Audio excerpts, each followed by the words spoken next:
The knock from beneath the floorboards came at the exact moment Thomas Wright was pouring himself a glass of whiskey, and he dropped the entire bottle onto the rough wooden table with a curse that would have made his mother blush in her grave.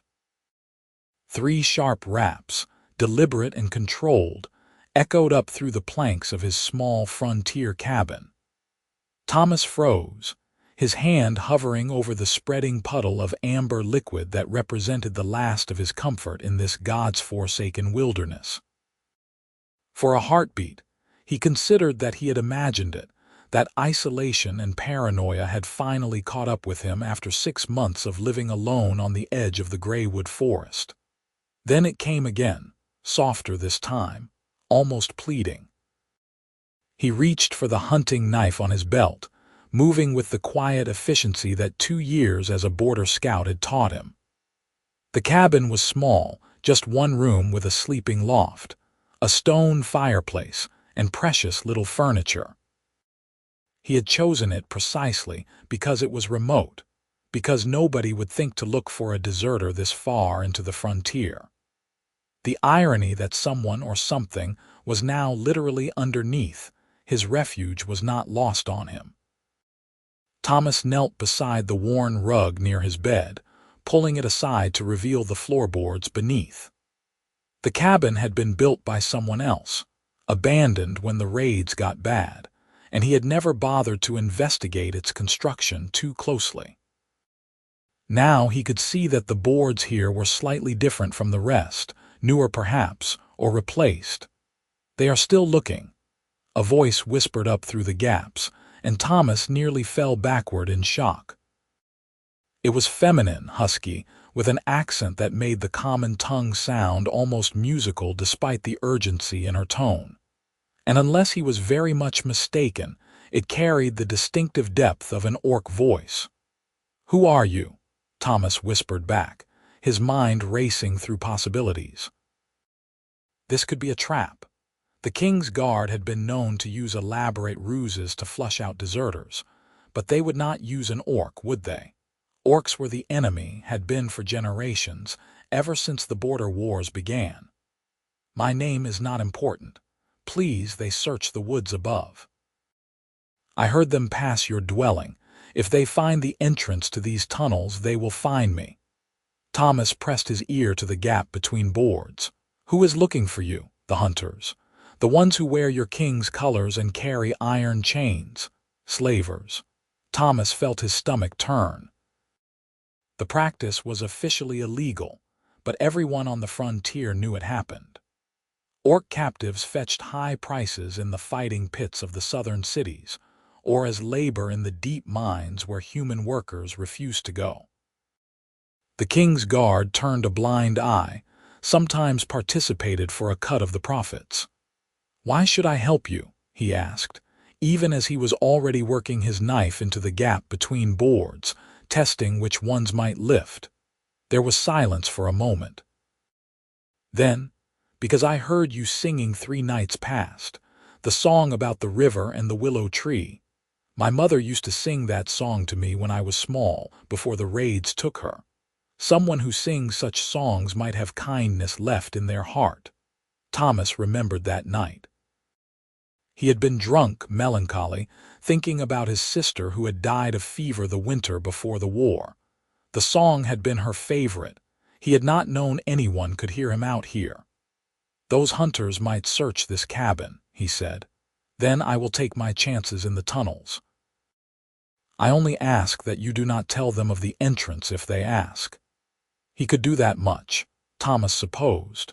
He could simply play ignorant, and whatever happened to the orc below would not be his concern. He could go back to his whiskey and his isolation and his careful invisibility.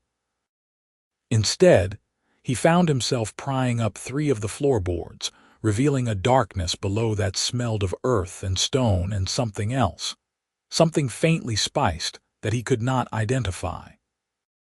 A face appeared in the opening, illuminated by his firelight, and Thomas had to remind himself to breathe.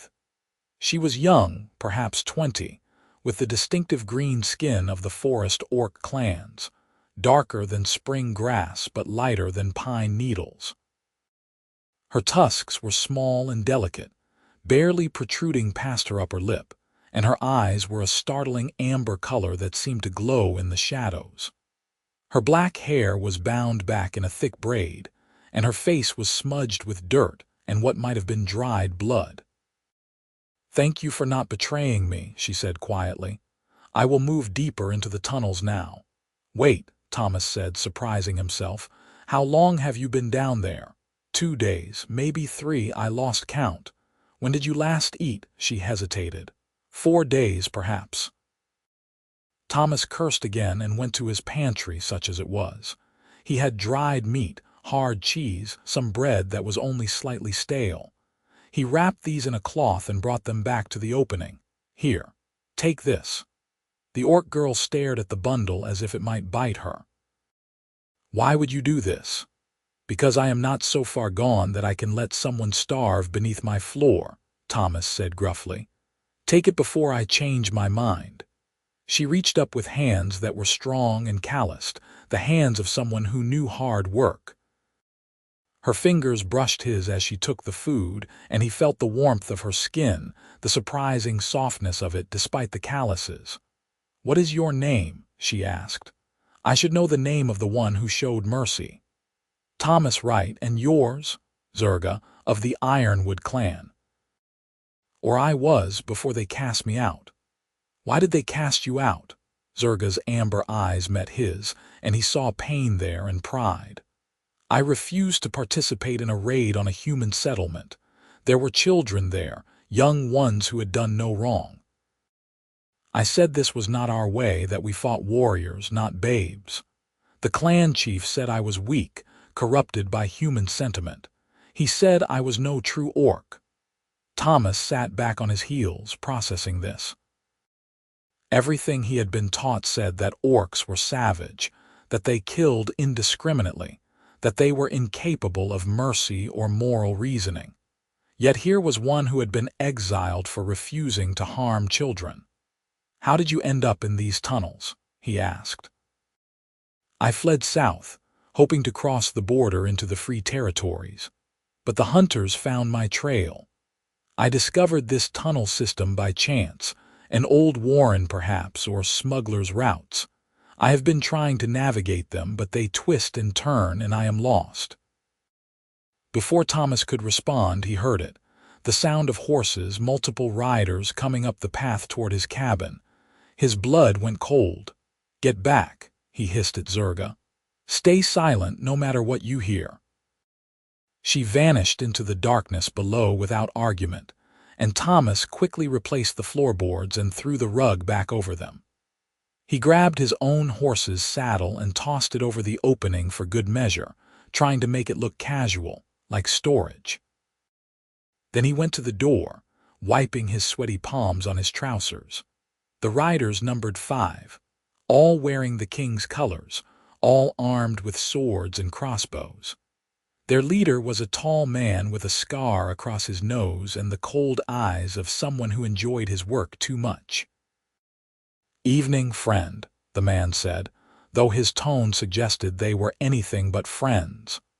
"We are tracking a fugitive orc, dangerous creature wanted for theft and murder. You have seen anything unusual in these parts?"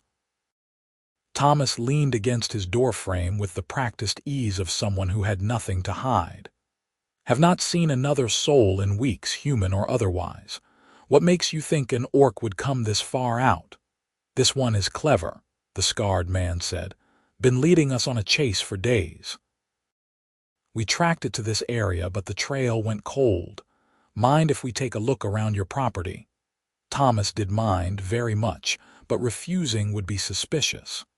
"Help yourselves, though there is not much to see. Just me and my beans and my regrets out here." The hunters dismounted and began searching.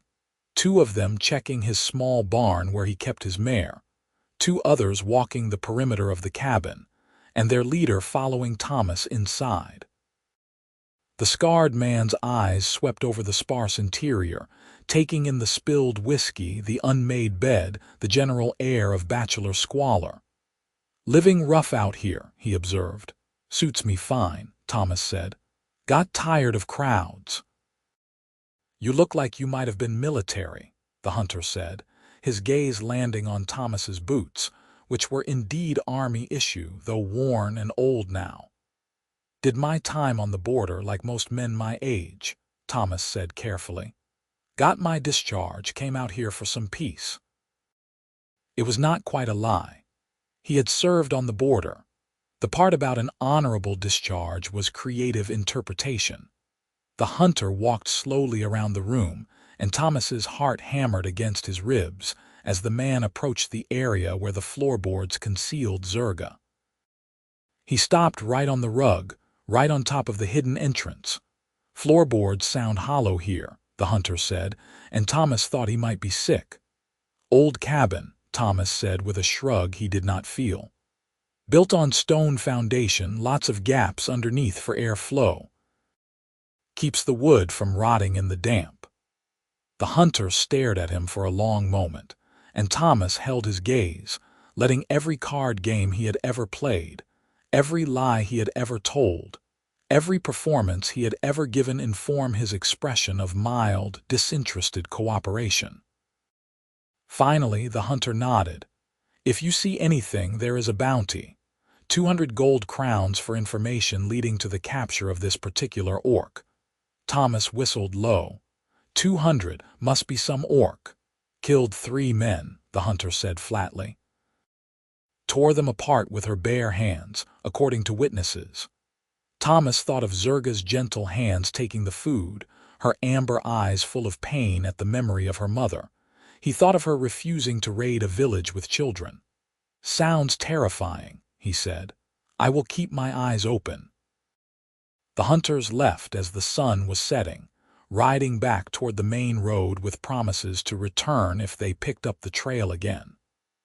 Thomas stood in his doorway until he could no longer hear their horses, then counted to 100, then counted again just to be safe. When he finally pulled up the floorboards, Zurga was curled in the space below, her arms wrapped around herself, visibly shaking. They are gone, Thomas said softly. She looked up at him, and he saw tears tracking through the dirt on her face. Thank you, she whispered. Thank you for not telling them. I know the bounty must have tempted you.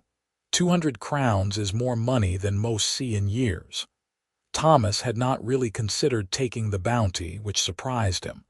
A few months ago, he might have. But something about this situation about her made the thought repulsive. Did you kill 3 men? He asked. Zurga's jaw tightened. Yes, they were hunters who caught me 2 weeks ago. They put me in chains, said they would sell me south. They did things, while I was chained, said things, because they thought I was just an animal who would not understand or remember. I broke free when they were sleeping. I did not mean to kill them all, but once I started fighting, once I was finally free to fight back, I could not seem to stop. She said it with neither pride nor shame, just exhausted fact, and Thomas found himself nodding. He had killed men too in the border wars, and some of those deaths had been cleaner than others. Some had been necessary. Some had been in the heat of rage and fear. He was in no position to judge. These tunnels, he said. Do they go far? I do not know. I have not mapped them. Why? Because you cannot stay down there forever, and those hunters will be back. If these tunnels lead anywhere useful, we should figure that out. But first, you need to eat that food I gave you and probably drink some water. You look half dead. Zurga climbed up through the opening with a grace that belied her size. She was tall, nearly as tall as Thomas, with broad shoulders and visible muscle in her arms and legs. Her clothing was torn and filthy homespun cloth that had seen better days. She stood in his cabin looking profoundly out of place and uncertain, and Thomas was struck by how vulnerable she seemed despite her physical strength. Sit, he said, gesturing to his one chair. Eat. I will get water. She obeyed, sinking into the chair and unwrapping the food bundle with trembling fingers. He watched her take the first bite of bread and cheese, watched her close her eyes in relief at the simple act of eating. It made something twist in his chest, some emotion he could not quite name. He poured water from his barrel into a tin cup and brought it to her. She drank it in 3 long gulps, then looked embarrassed. "Apologies. I forgot my manners. My mother would be ashamed." "Your mother taught you table manners?" Thomas asked, then immediately felt stupid for the question. Zurga gave him a look that was part amusement, part exasperation. "Orcs are not beasts, Thomas Wright. We have culture, manners, art. We raise our children with love and teach them right from wrong. We are simply different from humans, and your people fear difference." "I know," Thomas said quietly. "Or at least, I am starting to know. I was taught my whole life that orcs were monsters, but I have seen what humans do to each other and to your people, and I am not sure we have any right to claim moral superiority." Zurga studied him as she ate, her amber eyes thoughtful. "You are not what I expected when I heard footsteps above me. You move quietly for a human, and you have sadness in your eyes. Why do you live alone out here, if I may ask?" Thomas poured himself a new glass of whiskey from his emergency bottle and sat on the edge of his bed. "I deserted from the king's army during the border campaign. I was supposed to participate in what they called a clearing operation on an orc village. When we got there, I realized they meant we were to kill everyone, combatants and non-combatants alike. I refused the order, and when my commanding officer threatened to execute me for cowardice, I ran. Been running ever since." He had never told anyone that before, not the whole truth of it. But something about Zurga's presence, about the fact that she had already trusted him with her life, made him want to offer honesty in return. "So we are both fugitives," Zurga said softly. "Both cast out by our own people for refusing to kill. Seems that way." They sat in silence for a moment, the weight of their shared exile hanging between them. Outside, night had fallen completely, and Thomas could hear the sounds of the forest coming alive with nocturnal creatures. "You can sleep in my bed tonight," Thomas said finally. "I will take the floor. In the morning, we can explore those tunnels, see if they lead to a way out for you." Zurga shook her head. "I cannot take your bed. You have already done too much." "You can and will," Thomas said firmly. "You are exhausted, hurt, and half-starved. I am not going to make you sleep on the floor or in those tunnels. This is not a negotiation." She looked like she wanted to argue, but another wave of exhaustion seemed to wash over her, and she simply nodded. "Then I accept your kindness, and I owe you a debt I do not know how to repay." "You do not owe me anything," Thomas said. "Just rest." He gave her one of his 2 blankets and a shirt that would serve as a nightdress, though it would be far too small for her frame. Then he turned his back to give her privacy while she changed, busying himself with banking the fire and laying out his bedroll on the floor. When he turned back, she was sitting on the edge of his bed in his shirt, which barely reached her thighs, her legs tucked up self-consciously.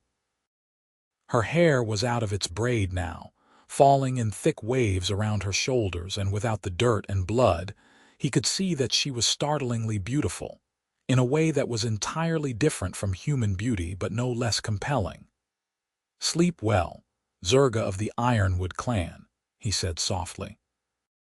"Sleep well, Thomas Wright the deserter," she replied, and there was the faintest hint of a smile on her lips as she said it. Thomas lay down on his bedroll and listened to her breathing gradually slow and deepen as she fell asleep. He should have been afraid, he supposed. He was harboring a fugitive orc with a price on her head, lying on his floor with a knife under his makeshift pillow, because some part of him still could not entirely trust her. But instead of fear, what he felt was something dangerously close to contentment, as if for the first time in months his cabin did not feel quite so empty, and his life did not feel quite so purposeless. He fell asleep to the sound of her gentle snoring, a sound that should have been foreign but somehow felt right, and did not dream of the war or the friends he had lost or the man he had killed to make his escape. Instead, he dreamed of rivers and willow trees and a song his sister used to sing. Morning came with pale sunlight filtering through the cabin's single window and the smell of smoke. Thomas woke with a start, his hand going to his knife, but relaxed when he saw Zurga crouched by the fireplace, clearly trying to coax the banked coals back to life. "Sorry," she said without turning around. "I did not mean to wake you. I thought I would try to make breakfast to repay your hospitality, but I am not familiar with human fireplaces." Thomas got up, his back protesting the night on the floor, and came to help her. "You add kindling first like this, then blow gently to give the coals air." They worked together, their hands moving in unconscious coordination until flames began to lick at the fresh wood. Zurga sat back on her heels, looking pleased with herself. "We build our fires in pits with stones arranged for heat reflection," she explained. "This enclosed method is clever, keeps the heat inside the dwelling. Keeps the smoke out too, mostly," Thomas said, "though this chimney needs cleaning." He made porridge from his dwindling oats, and they ate together as the sun climbed higher. In the daylight, Zurga looked less like a desperate fugitive and more like a young woman who had been through hell but was determined to survive it. She had washed her face with water from his basin, and the dried blood was gone, revealing a nasty cut across her forehead that was starting to heal. "We should look at those tunnels," Thomas said once they had finished eating. "If those hunters come back, we need to know all your options for escape." Zurga nodded, and they moved the furniture aside to fully expose the entrance. Thomas fetched his lamp and extra oil, as well as rope and his knife, provisions for exploring unknown spaces. The opening was just wide enough for him to drop through, and he went first, landing in a crouch on hard, packed earth about 8 feet below his floor. Zurga followed, landing far more gracefully despite her size. The tunnel stretched in both directions, supported by old wooden beams that looked disturbingly rotted in places. The ceiling was low enough that Thomas had to duck, though Zurga had to nearly bend double. "I came from that direction," Zurga said, pointing east. "It twists around, sometimes splits. I think parts of it have collapsed over the years." They went west, moving slowly, Thomas holding the lamp high to illuminate their path. The tunnel was clearly man-made, or at least modified from some natural cave system. Every 20 feet or so, there were alcoves carved into the walls, some containing rotted wooden boxes or the remains of what might have been supplies. "Smugglers," Thomas said with certainty. This whole area was contested territory during the wars. People made fortunes running goods between the kingdoms. These tunnels would have been perfect for moving contraband without being seen. They walked for what felt like half an hour, marking their path with chalk Thomas had brought from his cabin. The tunnel branched twice, and they made methodical choices, always bearing west and slightly north, away from the main road where the hunters would be searching. Finally, they saw light ahead, natural light filtering down through cracks in earth and stone.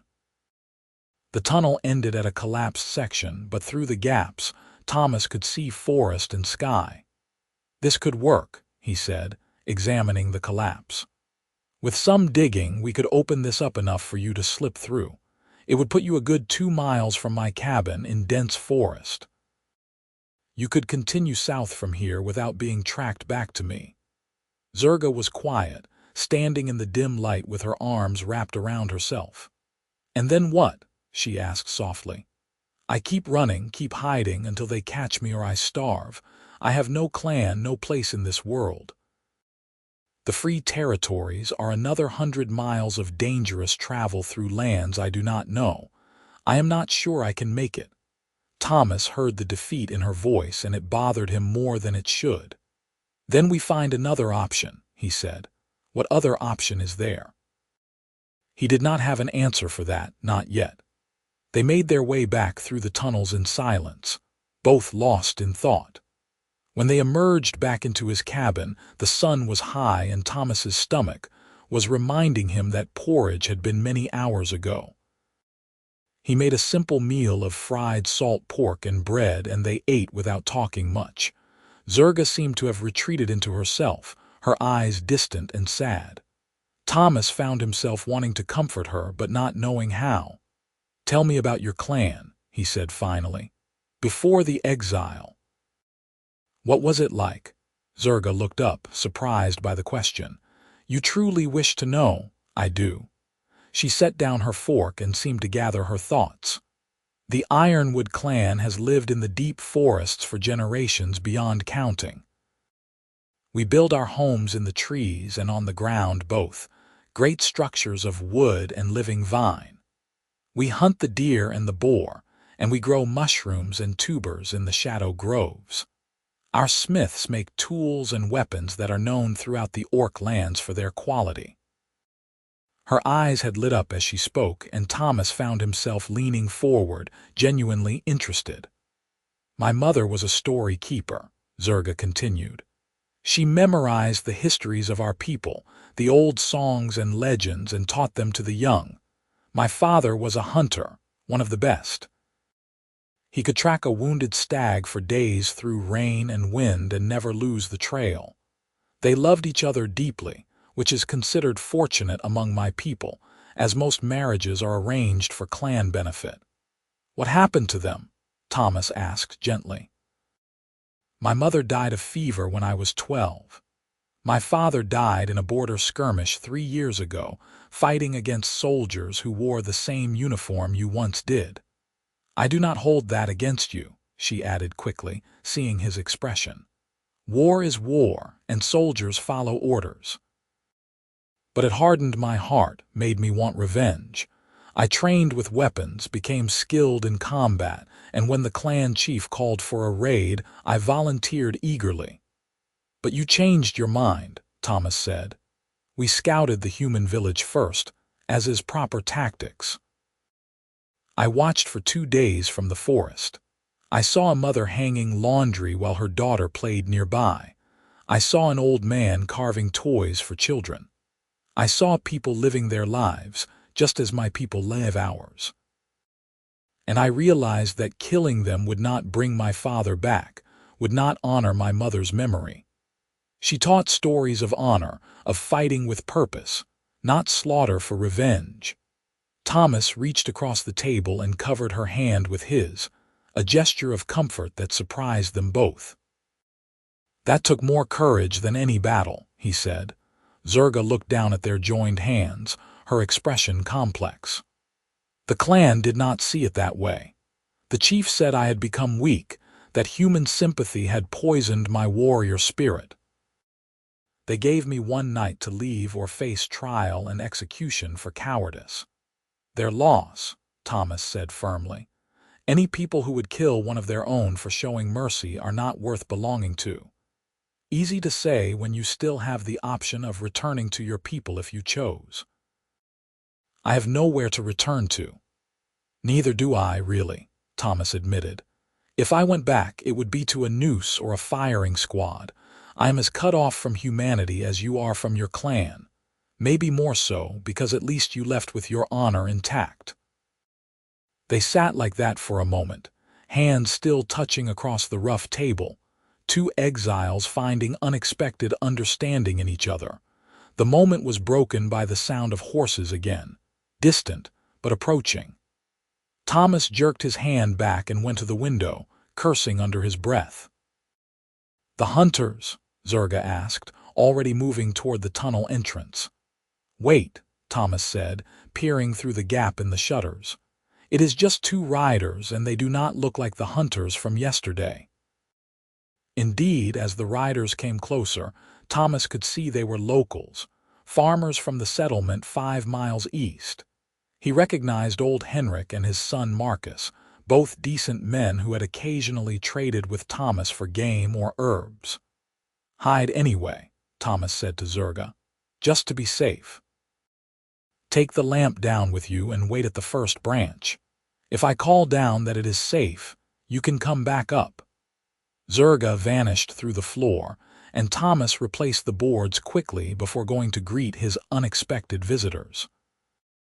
Henrik and Marcus dismounted with the weary movements of men who had been riding hard. Both looked grim, worried in a way that put Thomas on edge. "Thomas," Henrik said without preamble, "we are warning everyone in the area. There is a company of King's Guard camped on the main road, maybe 30 men. They are searching for a deserter and an orc fugitive, offering bounties for both. They are going farm to farm, cabin to cabin, and they are not being gentle about it." Thomas felt his blood run cold. How not gentle? "They burned out the Millerson place when they thought the family was lying about seeing anyone," Marcus said, his young face angry. "The Millersons lost everything, barely got out with their lives. These men are not regular army, Thomas. They are some kind of special unit, and they are mean as snakes." "Why are you warning me?" Thomas asked carefully. Henrik gave him a long look. "Because we all know you are hiding from something, and we figure it is your business. You have been a good neighbor, quiet, do not cause trouble. We do not want to see you burned out or worse. If you have anything or anyone you need to hide, you should do it now. They will be here by tomorrow, maybe sooner." Thomas felt gratitude and fear in equal measure.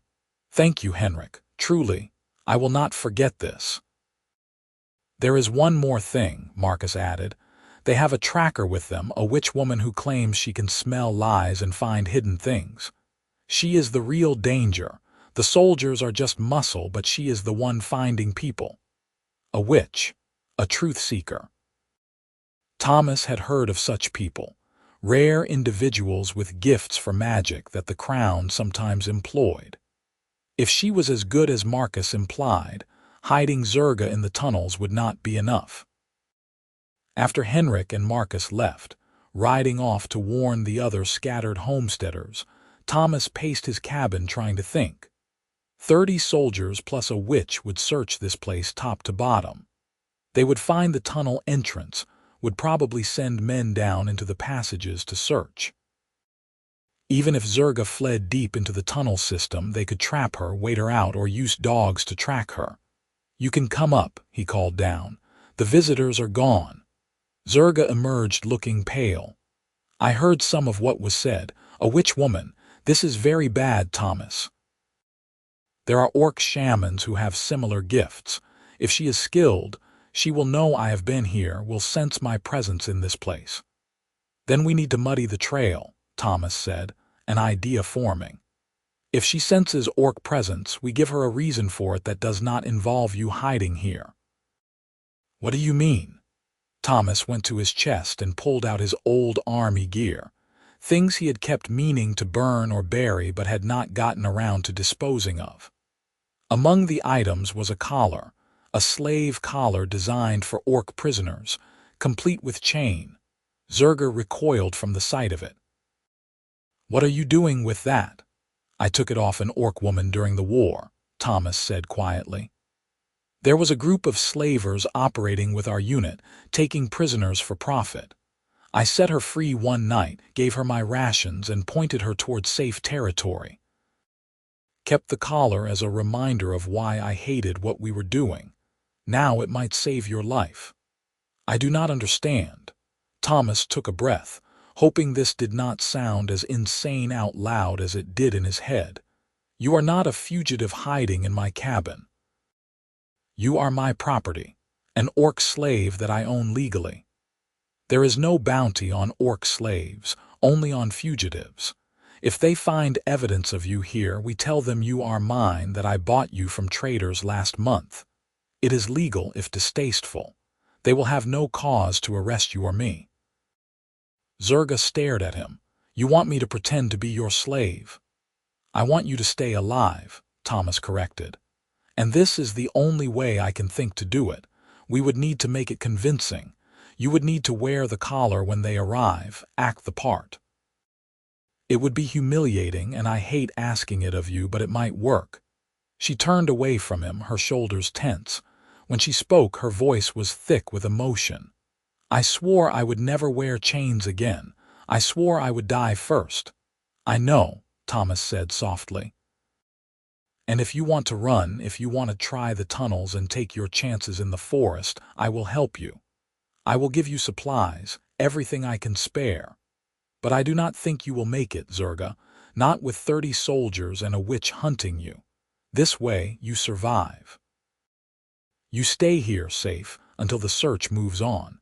Then we can figure out the next step. And what happens when they ask why you have not registered me?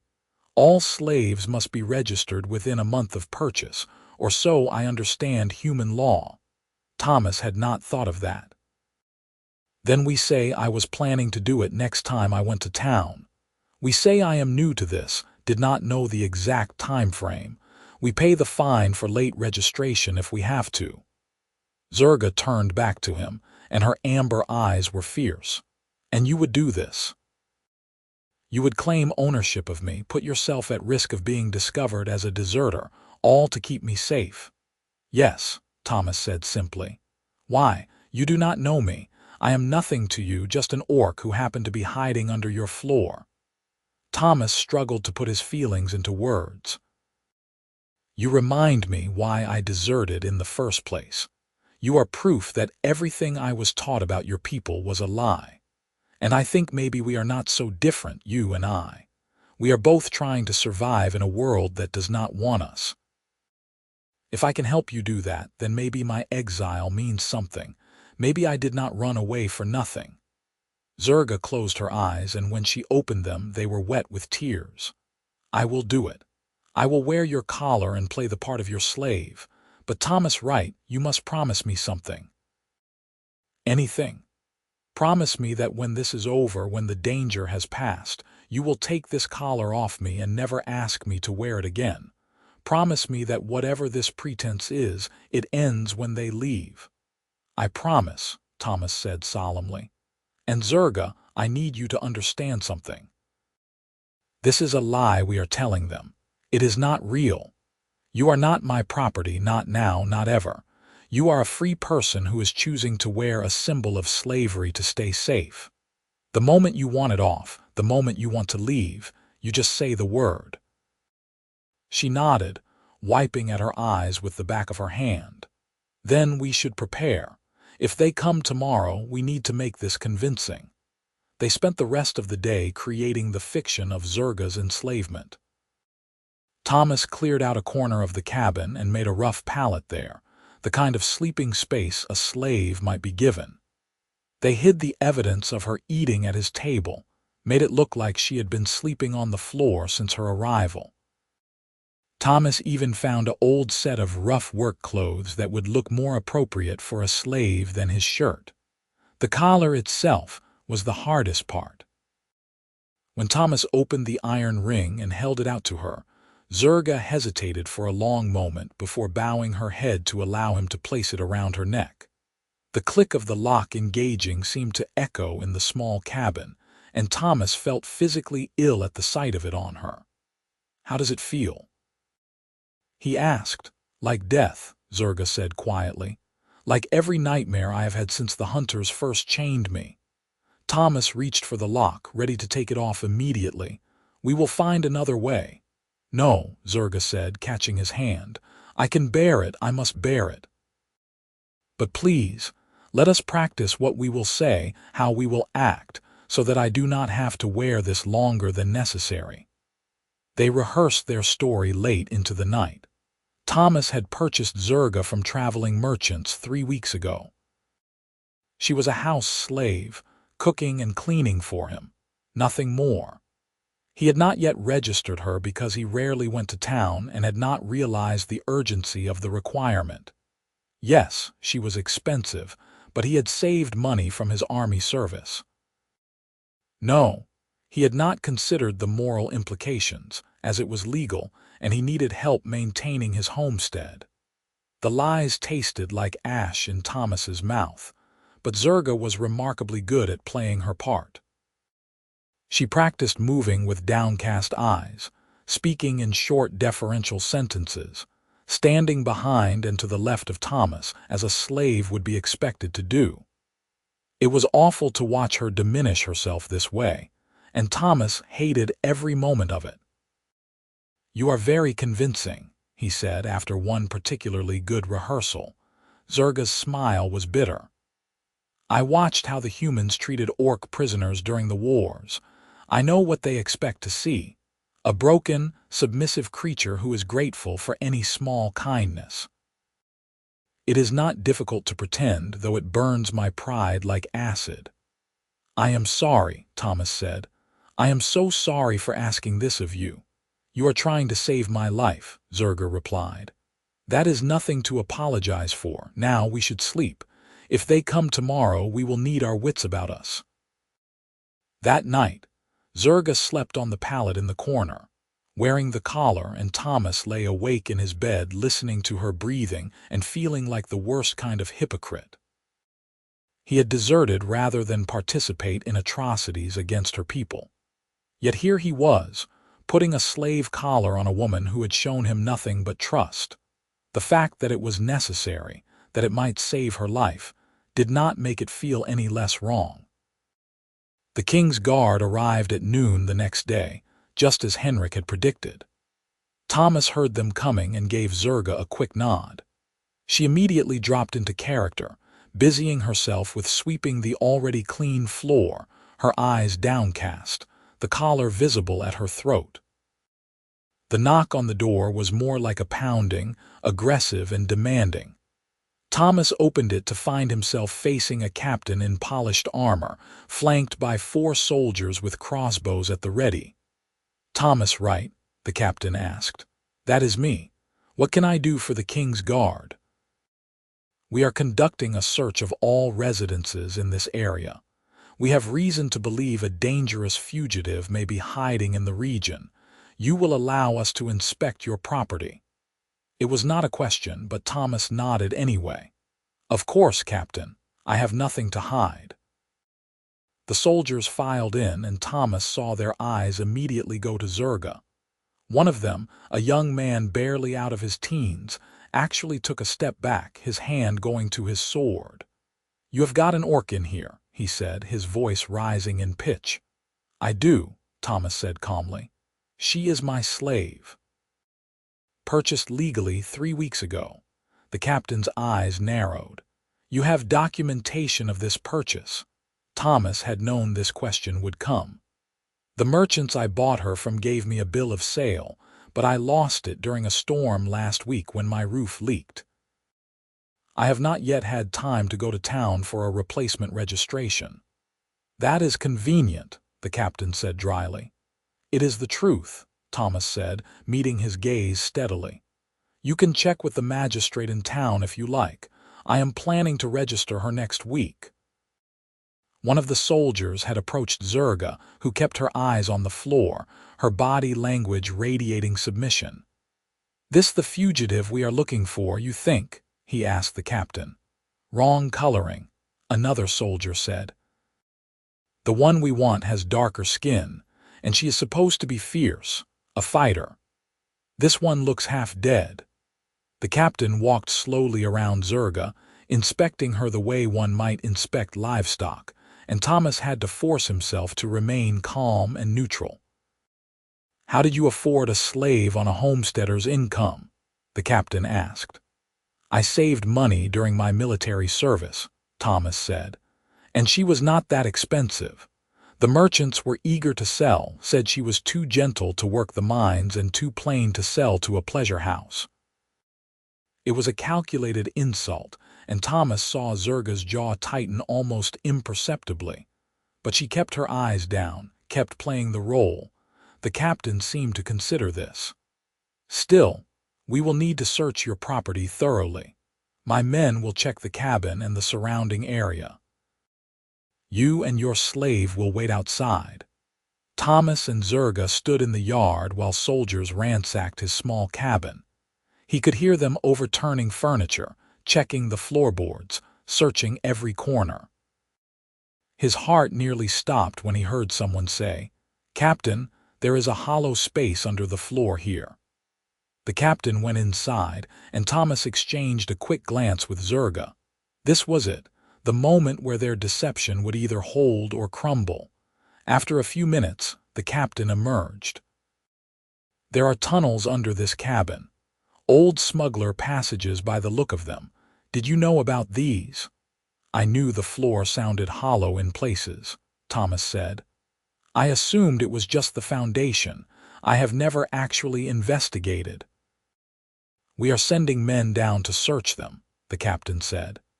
"If we find evidence that you have been harboring fugitives, you will be arrested and your property seized. That includes the orc."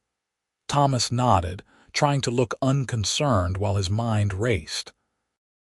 The tunnels would show evidence of recent use, footprints, the chalk marks they had made.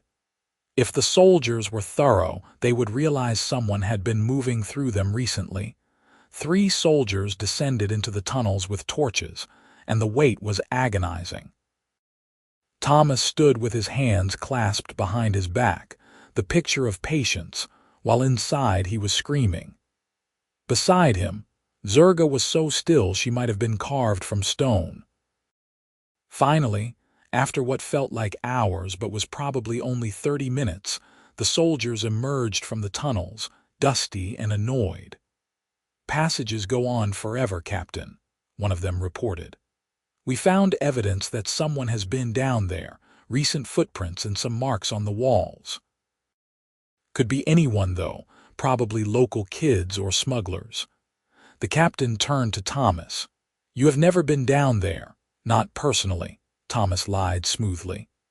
"Though I suppose someone could have accessed the tunnels from another entrance and passed under my property without me knowing.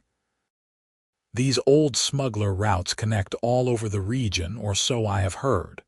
It was a good explanation, and the captain seemed to accept it with a grunt.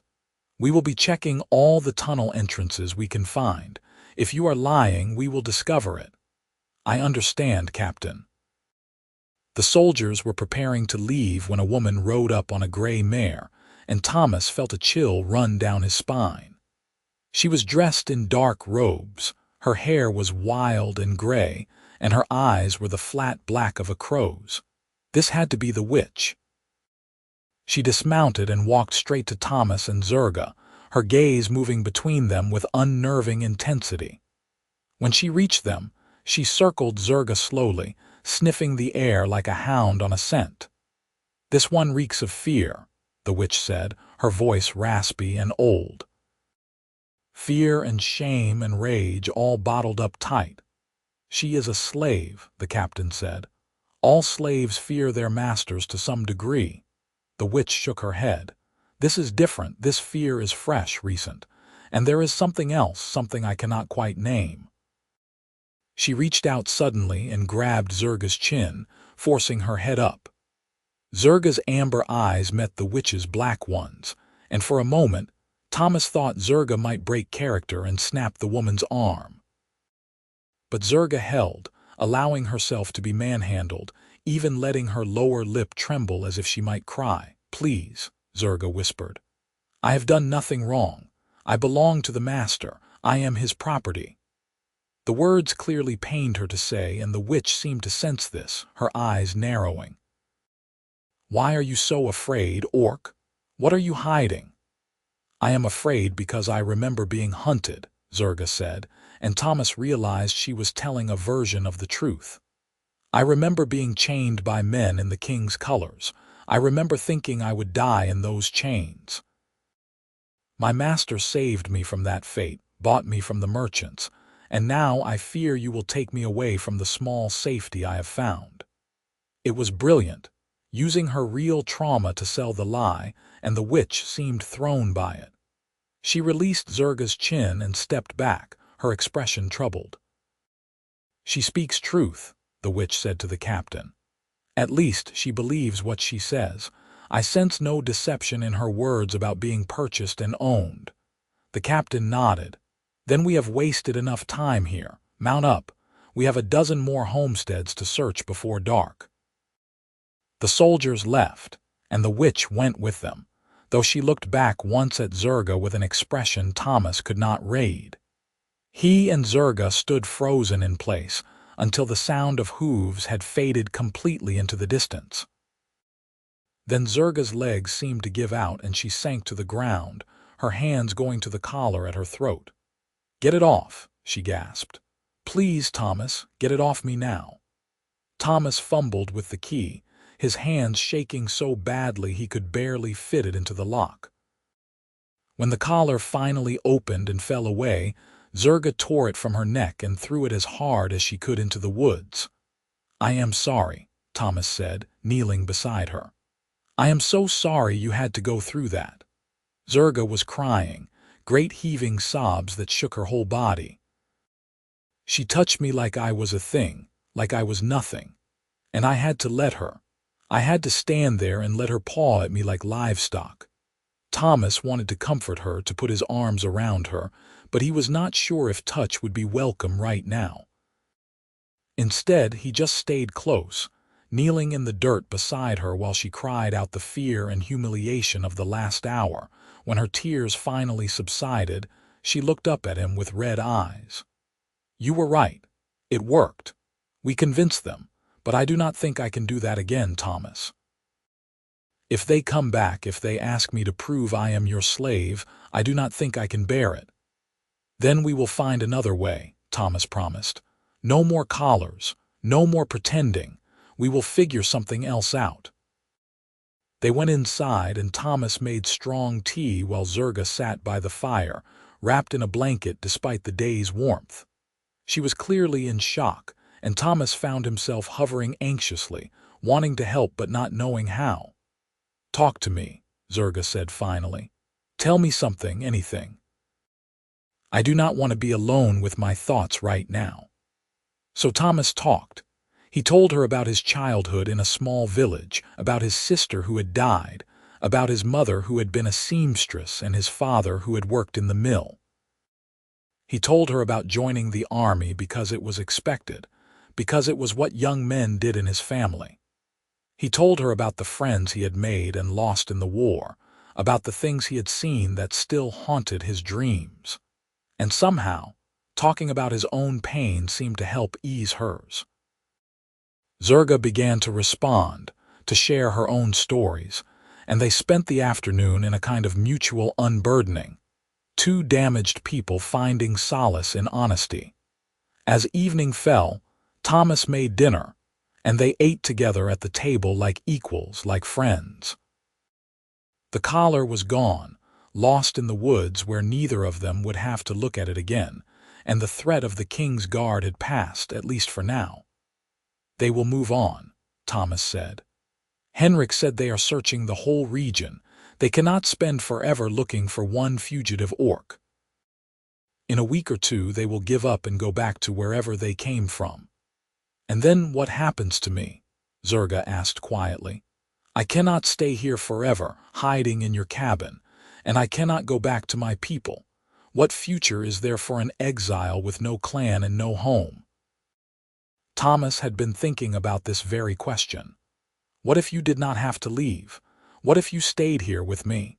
Zurga looked up sharply. "What are you saying?" "I am saying that I live alone in the middle of nowhere, and I could use help managing this place. I am saying that you need somewhere safe to stay, and I can offer that. It would not be slavery, Zurga. You would be a partner, an equal. We would work the land together, share the profits, build something good here. You would trust me that much. You barely know me." "I know enough," Thomas said. "I know you are brave and kind and honest. I know you are willing to sacrifice your pride to survive, but you do not compromise your principles. I know that in the 3 days I have known you, I have felt more like myself than I have in the year since I deserted. You make me want to be better, Zurga. You make me remember why I ran in the first place." Zurga's eyes were wide, and Thomas realized he had said more than he meant to, revealed more of his feelings than was wise, but he did not take the words back. I do not know how to be someone's partner, Zurga said softly. Among my people, I was a warrior, a fighter. I have never managed a homestead or worked human lands. I can teach you, Thomas said. And you can teach me things too, how to track better, how to move quietly in the forest, how to see the world from an orc's perspective. We would learn from each other.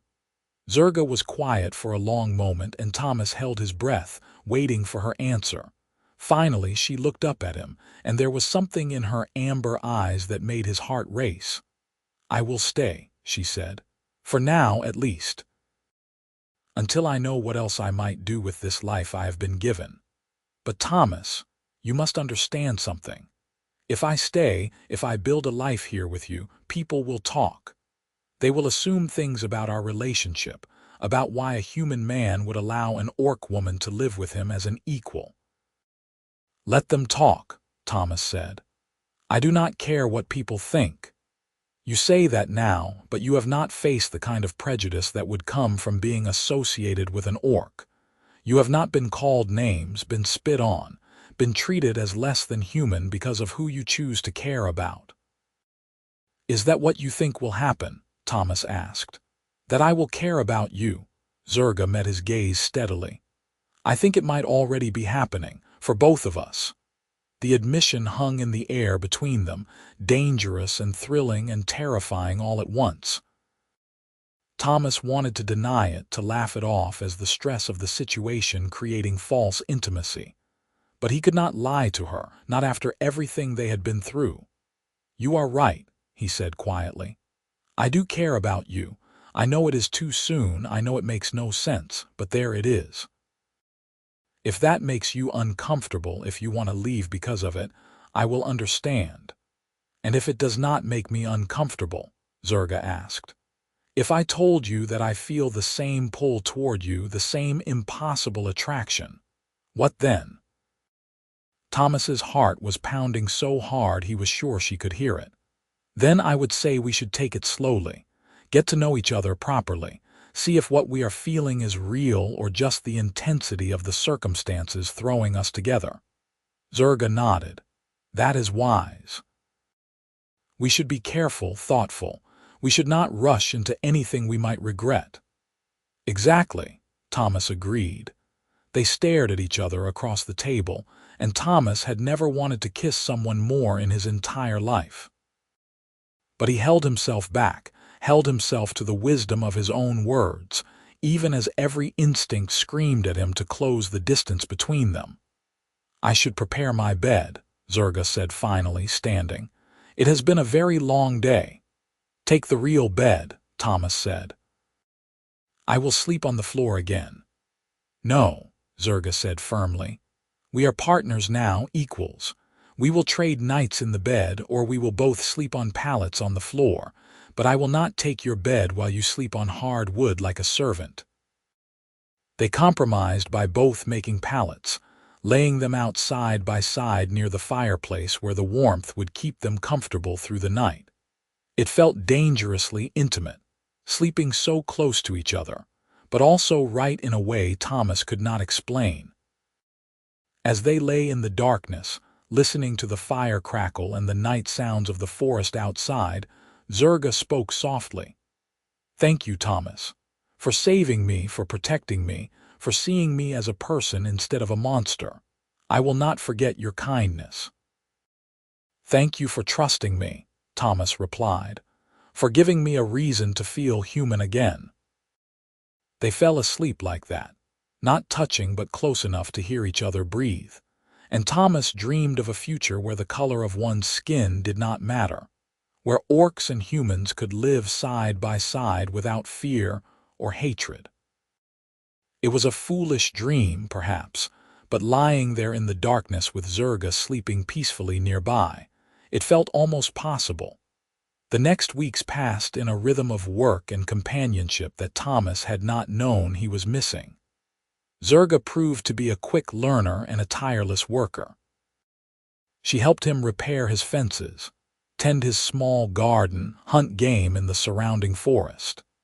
In return, he taught her to read common script, to barter with the occasional trader who passed through, to navigate the complex social expectations of human society.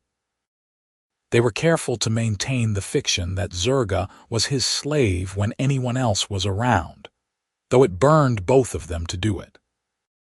Thomas registered her with the magistrate in town, paying the late fee with money he could not really afford, establishing the legal fiction of her enslavement to protect her from being taken. But when they were alone, which was most of the time, they were partners and friends. They ate together, worked together, talked late into the night about everything and nothing. Thomas learned that Zurga had a dry sense of humor and a surprisingly optimistic outlook given everything she had been through. Zurga learned that Thomas was more educated than he let on, that he could quote poetry and philosophy when the mood struck him. They also learned each other's bodies, though not in the way Thomas sometimes found himself imagining in the darkest part of the night. Zurga's strength was incredible. Her green skin taught over muscles that came from a lifetime of physical labor and combat training. Thomas was leaner but still strong, his body marked with scars from the war and from life on the frontier.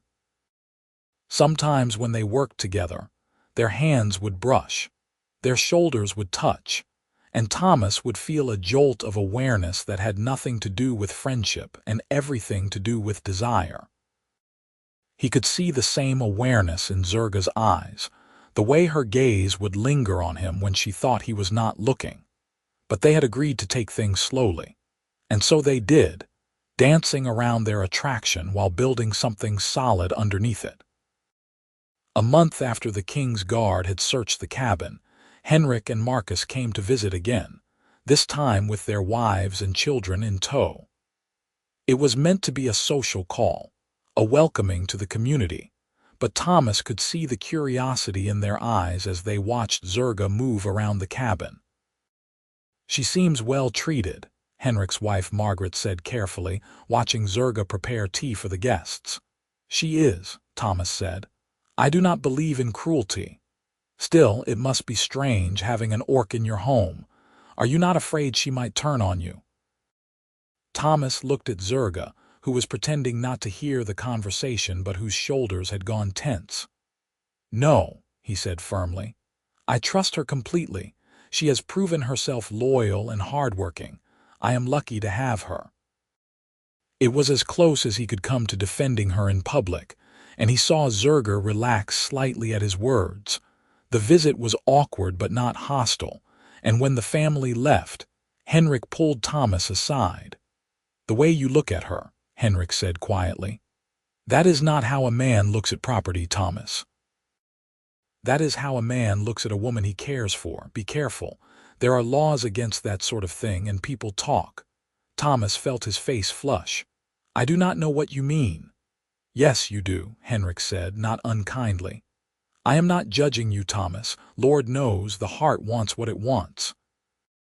But you need to be smart about this. If people think you are betting your orc slave, there will be consequences. And if they think it is more than that, if they think you actually care for her as an equal, it could be dangerous for both of you." "I will be careful," Thomas promised, though his heart sank at the warning. That night he told Zurga about Henrik's words, and she nodded grimly. "He is right," she said. "What we are building here, this friendship, this partnership, it is dangerous. If people knew the truth, they would take me away, probably kill me. They might kill you too for the crime of treating an orc like a person." "Then we will be more careful," Thomas said. "We will keep up appearances when others are around. And when we are alone." Zurga asked, moving closer to him. "What are we when we are alone, Thomas?" They were standing by the fireplace, the flickering light casting shadows across her face, making her eyes gleam like burnished gold. Thomas reached out slowly, giving her every chance to pull away, and brushed his fingers against her cheek. "I do not know," he admitted. "What do you want us to be?" Zurga leaned into his touch, her eyes closing briefly. "I want us to be honest."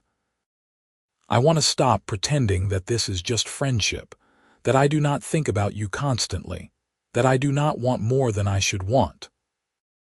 "Zurga," Thomas breathed, and then they were kissing, a desperate meeting of lips that tasted of loneliness and longing and the terrible knowledge that this might be the most dangerous thing either of them had ever done. She was taller than him by a few inches, and he had to tilt his head up to meet her mouth properly.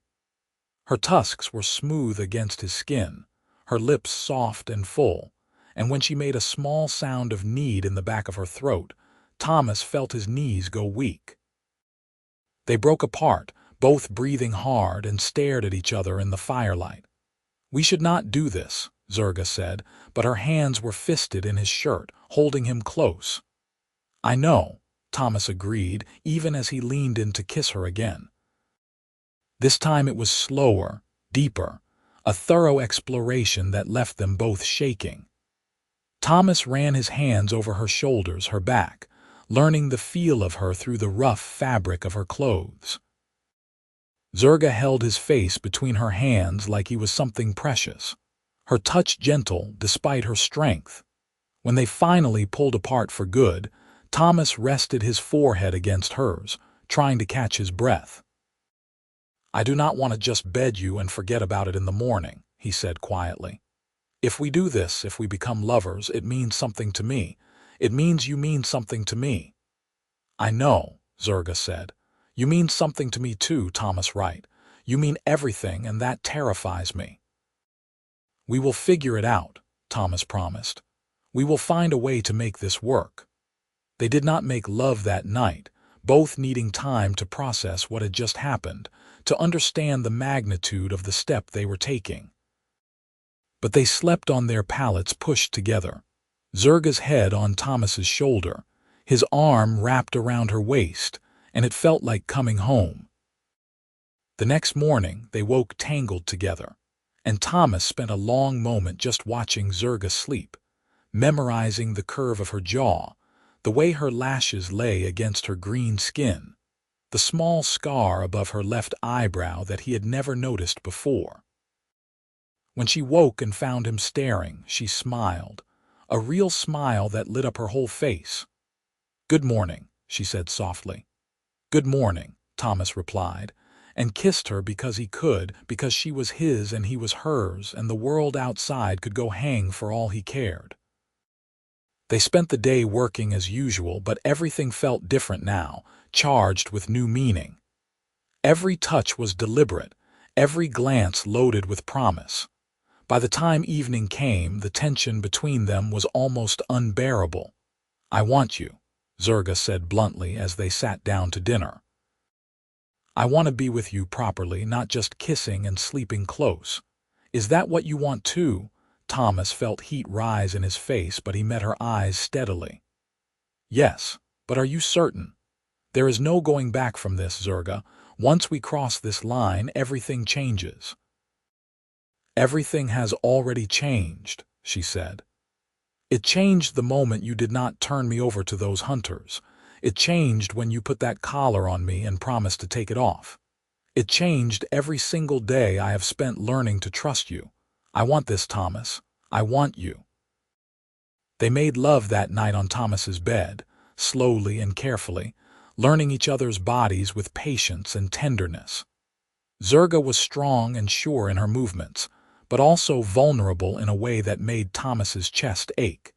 He was gentle with her, reverent, treating her like the miracle she was. Afterward they lay together in the darkness, skin to skin, and Thomas felt more at peace than he had in years. "I love you," he said, the words slipping out before he could stop them. "I know it is too soon, I know it is complicated, but I love you, Zurga." She was quiet for so long that Thomas thought he had made a terrible mistake. Then she turned to face him, her amber eyes shining with tears. "I love you too," she whispered. "I did not think I would ever say those words to anyone, let alone a human. But I love you, Thomas Wright. You have given me back my life, and now I want to spend that life with you." They fell asleep holding each other, and Thomas dreamed of a future where they did not have to hide, where their love was not a secret shame but a source of joy and pride. He knew it was a foolish dream. He knew the world they lived in did not make space for human-orc relationships. That discovery would likely mean death for both of them. But lying there with Zurga's breath warm against his chest, he let himself believe in the impossible. The seasons turned, summer fading into autumn, and Thomas and Zurga built a life together. They expanded the garden, repaired the barn, even added a small addition to the cabin that would serve as a workshop where Zurga could practice the smithing skills she had learned in her clan. To the outside world, she remained his slave, subservient and quiet when traders or neighbors came by. But behind closed doors, she was his partner in every sense, his lover and friend and the person he trusted most in the world. They had scares, moments when someone looked at them too closely or asked too many questions. There was the traveling merchant who commented on how well-fed and healthy Zurga looked for a slave. There was the tax collector who seemed suspicious of Thomas's improved fortunes, the cabin expansions and new tools that suggested more prosperity than a single homesteader should have. But they were careful, always careful, and the lies held. Winter came, and with it, isolation. The snows were heavy that year, cutting off the cabin from the rest of the world for weeks at a time. Thomas and Zurga spent those weeks in a cocoon of domesticity, reading by the fire, making love in the warmth of their bed, planning for the spring planting. It was during one of those snow-bound evenings that Zurga brought up the subject of the future. "We cannot live like this forever," she said, setting down the shirt she was mending. "Hiding, pretending, lying about what we are to each other. Eventually, someone will figure it out. And when they do, we will both be in danger." Thomas had been thinking the same thing, but he had no solutions to offer. "What would you have us do? Run to the free territories? That is months of dangerous travel through lands we do not know. And even there, we would be outsiders, two fugitives trying to build a life." "I know," Zurga said, "but staying here means living in constant fear of discovery. Is that what you want, to spend the rest of your life looking over your shoulder, waiting for the other shoe to drop?" "No," Thomas admitted, "but I do not want to lose what we have built here either. This cabin, this land, it is the first real home I have had since before the war. And I built it with you, Zurga. That means something." She came to sit beside him on the bed, taking his hand in hers. "Then we make a decision. We choose which risk we are willing to take. Stay here and risk discovery, or flee to the territories and risk the journey. Either way, we face it together." Thomas thought about it for a long time, weighing the options. Finally, he said, "I want to stay. At least for now, at least until we have no other choice. This is our home, and I am tired of running. If they come for us, we will deal with it then. But until that day, I want to live our life here, openly and honestly within these four walls, even if we have to lie to the rest of the world." Zurga nodded. "Then that is what we will do. We will stay, and we will be happy for however long we are allowed." Spring came eventually, as it always does, melting the snows and bringing new life to the land.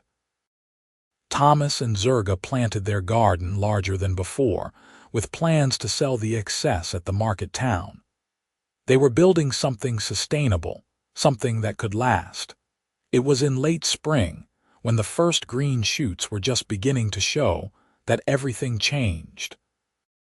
Thomas had gone to town for supplies, a trip he made every few weeks. He left Zurga at the cabin with strict instructions to stay inside and out of sight while he was gone. It was a rule they had established early on, another layer of protection to keep her safe. He was in the general store, trading for flour and salt, when he heard the news. "Did you hear?" the storekeeper was saying to another customer. "The kings declared an amnesty for deserters. Anyone who fled during the border wars can come forward, confess, and be pardoned. No charges, no punishment, just come back to the fold. Thomas felt his heart stop. An amnesty, are you certain? The storekeeper nodded. Official proclamation came down last week.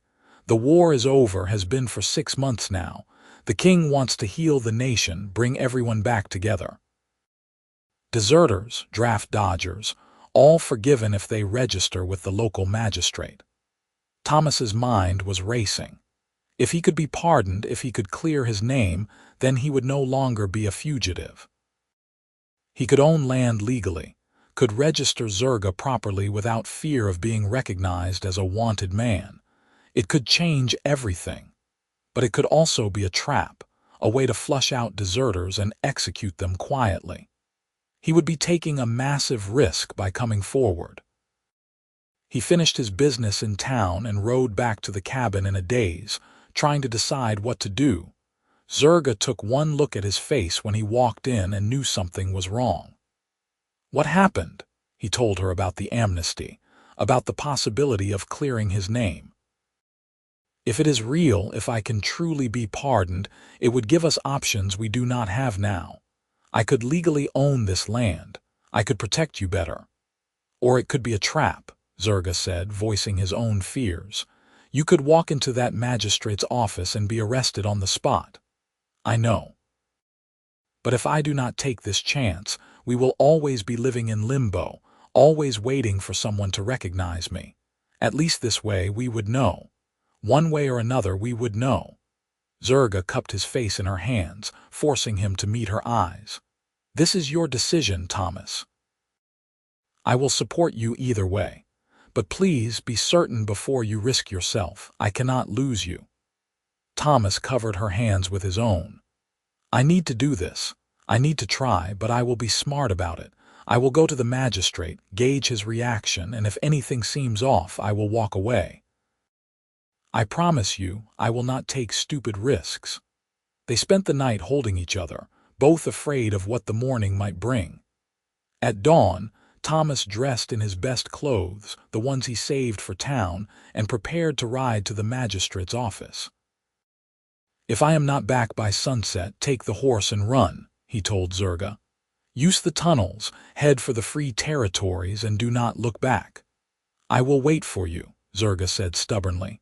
However long it takes, I will wait. The ride to town felt both too long and too short. Thomas's heart was pounding as he tied his horse outside the magistrate's office and walked inside. The magistrate was an older man, gray-haired and weary-looking, with the air of someone who had seen too much in his years of service.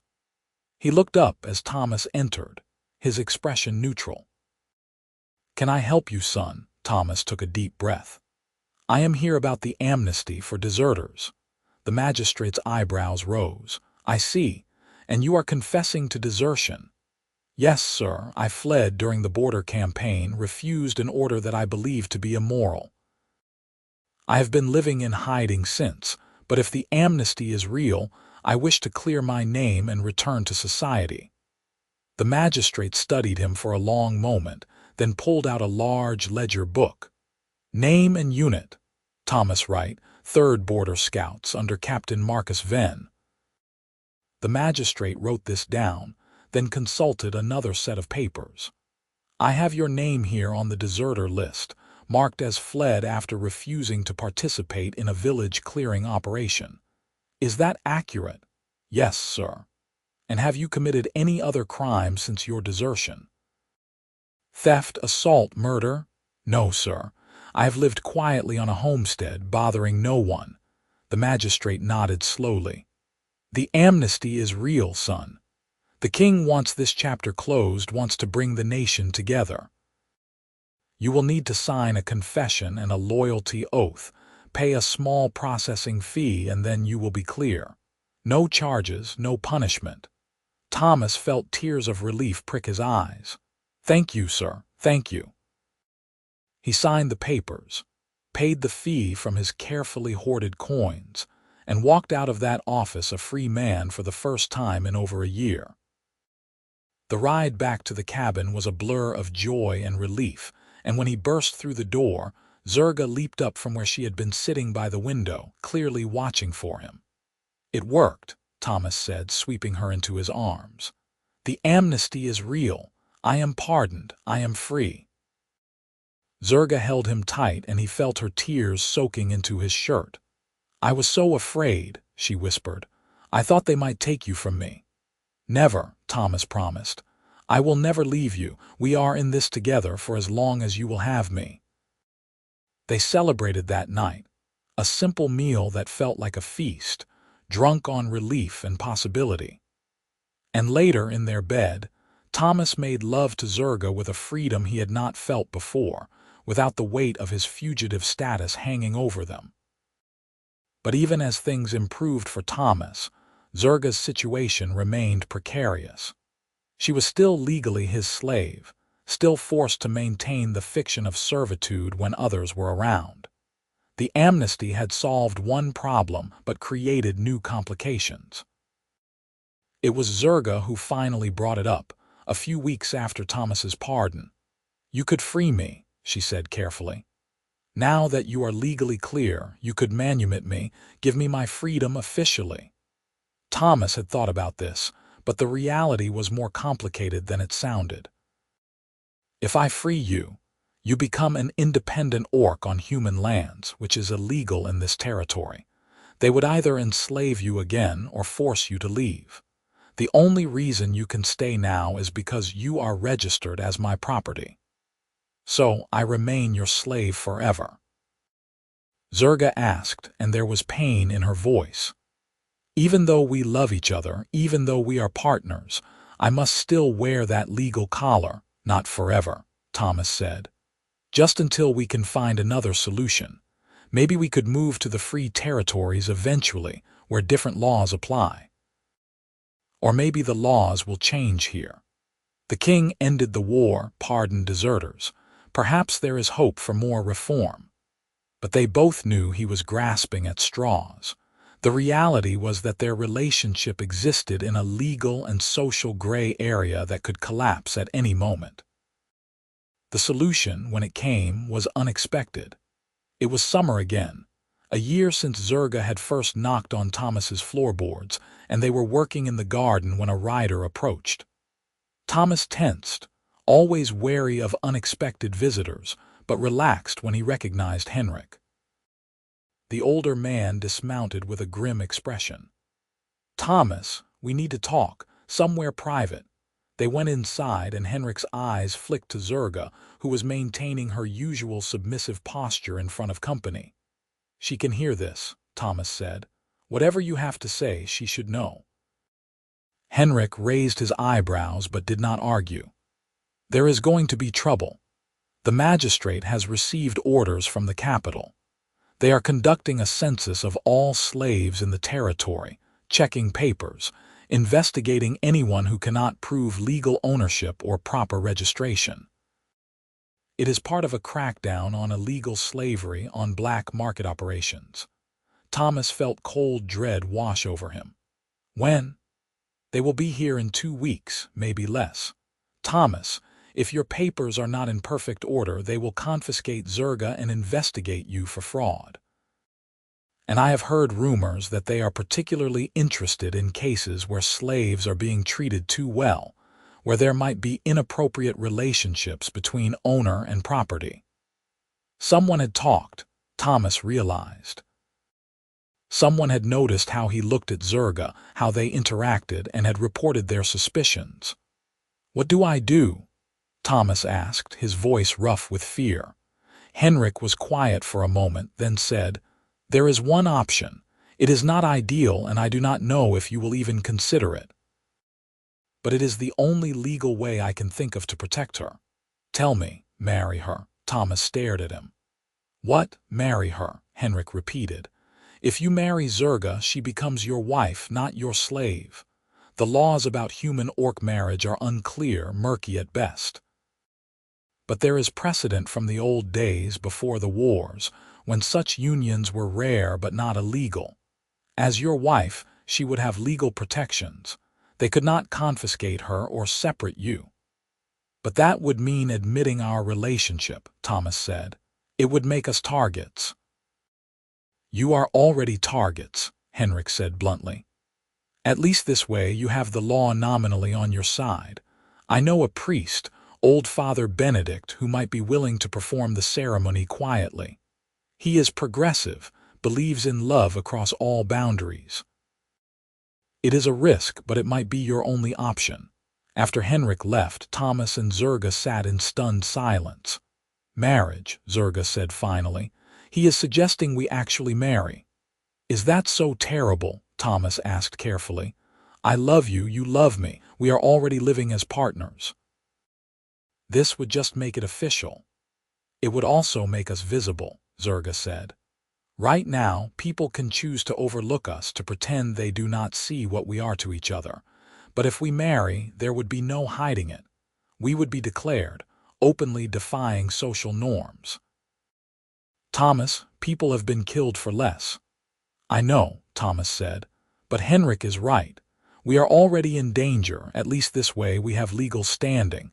We can fight back if anyone tries to separate us. Zurga stood and paced the small cabin, her mind clearly racing. Finally, she turned to him with blazing eyes. If we do this, if we marry, I need you to understand what you are committing to. You will be binding yourself to an orc, permanently and publicly. You will be cutting yourself off from human society, from any chance of a normal life. People will hate you, fear you, possibly attack you. Are you truly willing to accept that? Thomas stood and took her hands, looking her directly in the eyes. I already cut myself off from normal life when I deserted. I already chose you over society when I hid you from those hunters. Marrying you would not be a sacrifice, Zurga. It would be the greatest honor of my life. So yes, I am willing. The question is, are you? Zurga searched his face, and whatever she saw there made her expression soften. Yes, she said quietly. Yes, I will marry you, Thomas Wright. I will stand with you before the world and declare my love, and damn the consequences. They kissed, sealing the decision, and Thomas felt both terror and exhilaration in equal measure. They were going to do this. They were really going to do this. Father Benedict agreed to perform the ceremony, though he warned them of the dangers. I have seen prejudice destroy good people, the old priest said. But I have also seen love triumph over hate. I will marry you, and I will pray that your love is strong enough to weather what is coming. They were married on a quiet evening, with only Henrik and his wife as witnesses. There were no flowers, no fancy clothes, no celebration. Just two people standing before a priest and promising to love and cherish each other for the rest of their lives. When Father Benedict pronounced them husband and wife, Thomas kissed Zurga with tears streaming down his face, and she held him like he was the most precious thing in the world. I am yours, she whispered, now and always. And I am yours, Thomas replied. They registered the marriage the next day with the magistrate, who looked deeply uncomfortable but could not find legal grounds to refuse them. The papers were filed, making their union official in the eyes of the law. The reaction from the community was mixed. Some people, like Henrik and his family, were supportive if cautious. Others were horrified, speaking of it as an abomination, a betrayal of humanity. Thomas and Zurga received anonymous threats, had rocks thrown at their cabin, found crude symbols painted on their barn. But they also found unexpected allies. Other mixed couples, human orc or human dwarf or human elf who had been hiding in the shadows, reached out with quiet support and advice. They learned they were not as alone as they had thought. When the census officials arrived, Thomas and Zurga presented their marriage certificate with heads held high. The official in charge looked like he had bitten into a lemon, but he could not dispute the legality of their union. Zurga was removed from the slave registry and entered into the records as Zurga Wright, free woman and legal spouse. It was a victory, but it came with a price. Thomas lost business from people who refused to trade with someone married to an orc. They were excluded from community gatherings, shunned by former friends. Their life became harder in many ways, but it also became richer. Without the need to hide, Thomas and Zurga could be fully themselves. They worked their land together openly, built their home into something beautiful and strong.